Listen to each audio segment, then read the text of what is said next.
ಇವತ್ತು ನಮ್ಮದೇ ಸರ್ಕಾರದ ನಮ್ಮದೇ ಮುಖ್ಯಮಂತ್ರಿಗಳ ನಮ್ಮವರೇ ಶಿಕ್ಷಣ ಸಚಿವರ ಅವರಿಗೆ ಬೆನ್ನು ಹತ್ತಿ ಇನ್ನೂ ಶಿಕ್ಷಕರ ಬೋರ್ಗೆ ಹೆಚ್ಚಿನ ಅನುದಾನ ತರಮು ಒಂದು 50 ಲಕ್ಷ ರೂಪಾಯಿ ಈಗ ಮೊದಲು ಖರ್ಚಾಗಲಿ, ಅದಾದ್ಮೇಲೆ ಅದು 1 ಕೋಟಿ ಆಗ್ತದೋ 2 ಕೋಟಿ ಆಗ್ತದೋ ಪರಿಪೂರ್ಣ ಮಾಡುವವರೆಗೆ ಒಂದು ಅದ್ಭುತವಾದ ಇವತ್ತು ಶಿಕ್ಷಕರ ಭವನ ನಿರ್ಮಾಣ ಮಾಡಬೇಕಂತ ಅನ್ನೋ ನಿಟ್ಟಿನಲ್ಲಿ ನಾವು ಶಿಕ್ಷಕರ ಜೊತೆ ಮಾತನಾಡಿದಾಗ ಈ ಸ್ಥಳ ನಾವು ಒಬ್ಬರೇ ಬಂದು ವೀಕ್ಷಣೆ ಮಾಡಲಿಲ್ಲ. ಆನಂದ್ ಮುಸ್ಕೂರ್ ಅವ್ರು ಇದ್ರಿಲ್ರಿ, ಎಲ್ಲರಿಗೂ ನಿಮ್ಮ ಆಫೀಸ್ನಾಗೆ ಮೀಟಿಂಗ್ ಮಾಡಿದೆವು. ಎಲ್ಲರೂ ಕೂಡಿ ಇಲ್ಲಿ ಮೀಟಿಂಗ್ ಮಾಡಿ ಈ ಸ್ಥಳ ಆಯ್ಕೆ ಮಾಡಿ ಇದಕ್ಕೊಂದು ಎಸ್ಟಿಮೇಟ್ ಮಾಡಿಸಿ ಆ 50 ಲಕ್ಷ ರೂಪಾಯಿ ವೆಚ್ಚದ ಇವತ್ತ ಪ್ರಥಮ ಹಂತದ ಕಾಮಗಾರಿ ನಾವು ಮುಗಿಸ್ತೀವಿ ಅಂತ ಹೇಳಿಲ್ಲ. ನಮ್ಮ ಕಾರಣಾಗ ನಮ್ಮ ಭಾಷಣದಾಗ ಪ್ರಥಮ ಹಂತದ ಕಾಮಗಾರಿಗೆ ಇವತ್ತು ಚಾಲನೆ ಕೊಟ್ಟಿವಿ. ಅಂದ್ರೆ ಇದಕ್ಕೆ ದ್ವಿತೀಯ ಐತೆ ಅನ್ನಂಗ ಆಯ್ತಲ್ಲ, ಪ್ರಥಮ ಅಂದ್ರೆ ದ್ವಿತೀಯ ಐತೆ ಅನ್ನಂಗ ಆಯ್ತದ ಅರ್ಥ. ಅಂದ್ರೆ ಅದು ದ್ವಿತೀಯ ಹಂತದ ಕಾಮಗಾರಿ ಇನ್ನು ಈಗಾಗಲೇ ನಮ್ಮ ನುಗ್ಲಿ ಅವ್ರು ಹೇಳ್ಯಾರ, ಅದ್ರ ಜೊತೆಗೆ ನಮ್ಮ ಬಿ ಅವ್ರು ಹೇಳ್ಯಾರ. ಸನ್ಮಾನ್ಯ ಶಿಕ್ಷಣ ಸಚಿವರಿಗೆ ಇಡೀ ಇವತ್ತ ದೇವರಿಪ್ಪರಿಗೆ ಆಲ್ಮೇಲೆ ಸಿಂದಗಿ ತಾಲೂಕಿನ ಶಿಕ್ಷಕರ ಪರವಾಗಿ ನಾ ಅತ್ಯಂತ ಕಳಕಳಿ ಮನವಿ ಮಾಡ್ಕೋತೀನಿ.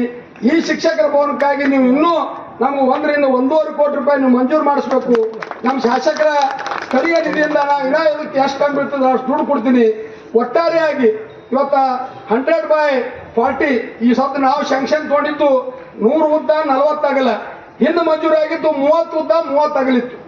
30 ಉದ್ದ 30 ಆಗಲ್ದಾಗ ಶಿಕ್ಷಕರ ಭವನ ಕೂಡುದು ಅನ್ನೋ ಒಂದೇ ಉದ್ದೇಶದಿಂದ ನಾವು ಸ್ಥಳ ಬದಲಾವಣೆ ಮಾಡಿ ಸನ್ಮಾನ್ಯ ಶಿಕ್ಷಣ ಸಚಿವರಿಂದ ಇದು ಅಡಿಗೆಲ್ಲ ಆಯ್ತಂದ್ರೆ ನಮ್ಗೆ ಅನುದಾನ ಬರ್ತದೆ ಒಂದೇ ಆಸೆ. ಮತ್ತೊಂದು ಅಶೋಕ್ ಬರುವಳಿ ಪ್ರಶ್ನೆ ಏನೂ ಇಲ್ಲ, ನಂದೇನು ಪ್ರಶ್ನೆ ಏನಿಲ್ಲ.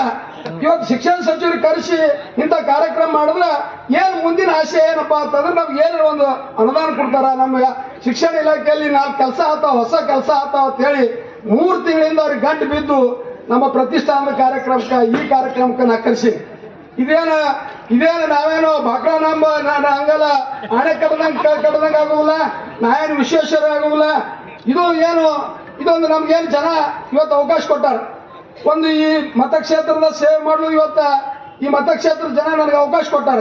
ಈ ಅವಕಾಶವನ್ನು ಇವತ್ತು ಒಳ್ಳೆ ರೀತಿಯಿಂದ ಸದ್ಬಳಕೆ ಮಾಡಿಕೊಂಡು ಇವತ್ತು ಎಲ್ಲ ಶಿಕ್ಷಣ ಇರ್ಬೋದು, ಆರೋಗ್ಯ ಇರ್ಬೋದು, ಸಾಮಾಜಿಕ ನ್ಯಾಯ ಇರ್ಬೋದು, ರಸ್ತೆಗಳಿರ್ಬೋದು, ವಿದ್ಯುತ್ತಿನ ಸಮಸ್ಯೆ ಇರ್ಬೋದು, ನೀರಾವರಿ ಸಮಸ್ಯೆ ಇರ್ಬೋದು, ಹಲವಾರು ಸಮಸ್ಯೆಗಳನ್ನು ನಾನು ಕೈಲಾದಷ್ಟು ಮಟ್ಟಿಗೆ ನಾ ಪ್ರಯತ್ನ ಮಾಡಿ ಈ ಮತಕ್ಷೇತ್ರದ ಮಹಾಜನತೆ ಸೇವೆ ಮಾಡಬೇಕನ್ನೋದು ಒಂದೇ ಉದ್ದೇಶದ ಹೊರತು ಇವತ್ತು ಇದ್ರಾಗ ನಂದೇನು ವೈಯಕ್ತಿಕ ಹಿತಾಸಕ್ತಿ ಏನೂ ಇಲ್ಲ.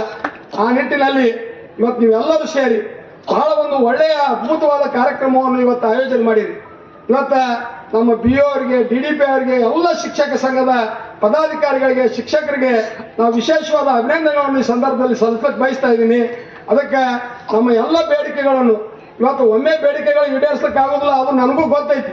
ಯಾಕಂತಂದ್ರೆ ಹಂತವಾಗಿ ಇನ್ನೂ ನಮ್ಮ 2.5 ವರ್ಷದ ಕಾಲಾವಧಿಯಲ್ಲಿ ಇವತ್ತು ನಮ್ಮ ಏನು ಶಿಕ್ಷಣ ಕ್ಷೇತ್ರದಲ್ಲಿ ಏನು ನಮ್ಗೆ ಹಿನ್ನಡೆ ಆಗ್ಯದ, ಆ ಹಿನ್ನಡೆಯನ್ನು ಇವತ್ತು ನಾವು ಪರಿಪೂರ್ಣಗೊಳಿಸಬೇಕಾಗಿತ್ತಂದ್ರೆ ಸದಾಕಾಲ ನಾವು ನಿರಂತರವಾದ ಪ್ರಯತ್ನದಲ್ಲಿದ್ರೆ ಮಾತ್ರ ಅದು ಕೈಗೂಡುತ್ತದೆ ಅಂತೇಳಿ ಸಂದರ್ಭದಲ್ಲಿ ನಾ ಹೇಳಬೇಕಾಗ್ತದೆ. ಅದಕ್ಕೆ ಇವತ್ತು ನಮ್ಮ ಸರ್ಕಾರ ಶಿಕ್ಷಕರಿಗಾಗಿ ಇವತ್ತು ಸಂಘಗಳಿಗಾಗಲಿ, ಇವತ್ತು ಶಾಲಾ ಕೊಠಡಿಗಳಾಗಲಿ, ವಿಶೇಷವಾಗಿ ಗ್ರಾಮೀಣ ಮಟ್ಟದ ವಿದ್ಯಾರ್ಥಿನಿಯರಿಗೆ ವಿಶೇಷವಾದ ಸೌಲಭ್ಯಗಳನ್ನು ಕೊಡೋದ್ರ ಜೊತೆಗೆ ಮೂಲಭೂತ ಸೌಕರ್ಯಗಳಿಗೆ ಹೆಚ್ಚಿನ ಒತ್ತು ಕೊಟ್ಟಾರ. ಅವೆಲ್ಲವನ್ನು ಸವಿಸ್ತಾರವಾಗಿ ಸನ್ಮಾನ್ಯ ಶಿಕ್ಷಣ ಸಚಿವರು ತಮ್ಮ ಮುಂದೆ ಇವತ್ತ ಮಾತನಾಡೋರಿದ್ದಾರೆ. ಆ ನಿಟ್ಟಿನಲ್ಲಿ ಇವತ್ತ ಇವೆರಡೂ ಕಾರ್ಯಕ್ರಮಗಳನ್ನು ಅತ್ಯಂತ ಅಭಿಮಾನ, ಗೌರವ ಮತ್ತು ಶಿಸ್ತಿನಿಂದ ಸಂಘಟನೆ ಮಾಡಿ ಈ ಕಾರ್ಯಕ್ರಮವನ್ನು ಯಶಸ್ವಿಗೊಳಿಸಿರುವುದಕ್ಕಾಗಿ ಇವತ್ತು ತಮಗೆಲ್ಲರಿಗೆ ಮತ್ತೊಮ್ಮೆ ಎಲ್ಲ ಶಿಕ್ಷಕ ವೃಂದಕ್ಕೆ ಮತ್ತು ಎಲ್ಲ ಪದಾಧಿಕಾರಿಗಳಿಗೆ ಮತ್ತು ಇಲ್ಲಿ ಸೇರಿರುವಂತಹ ಎಲ್ಲ ಗಣ್ಯಮಾನ್ಯರಿಗೆ ಮತ್ತೊಮ್ಮೆ ವಂದಿಸಿ ನಾನು 2 ಮಾತು ಮುಗಿಸ್ತೀನಿ. ಜೈ ಹಿಂದ್, ಜೈ ಕರ್ನಾಟಕ.